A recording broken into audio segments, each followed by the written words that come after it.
Plastic is everywhere, in our oceans, our food, even in the air we breathe. But what if I told you that your small, everyday choices could help change that? Welcome to Health and Water, where we explore how simple lifestyle shifts can make a big impact for you and for the planet. Today, we're diving into a topic that affects us all: plastic pollution, and how reducing our plastic use can lead to a cleaner, healthier world. Let's face it, our planet is drowning in plastic. From bottles and bags to straws and packaging, plastic has become part of modern life, but at a huge cost. It clogs our oceans, harms wildlife, and even ends up in our food.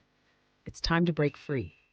Sustainable living isn't just a trend, it's a mindset. It's about choosing reusable, recyclable, and refillable options over single-use convenience. And the good news? Every small step counts. Before we go on, don't forget to subscribe to our channel, like this video, and share it with someone who cares about the planet too. Start with one habit. Carry your own water bottle. Bring a cloth bag. Skip the plastic straw. You'll feel good knowing you're making a difference. Less plastic means less waste, better health, and a more conscious way of living. And when you inspire others around you, the ripple effect is real. So remember, sustainability isn't about being perfect. It's about doing what you can, where you are, with what you have. Like, share, and subscribe to Health and Water. And join us on the journey to a greener tomorrow.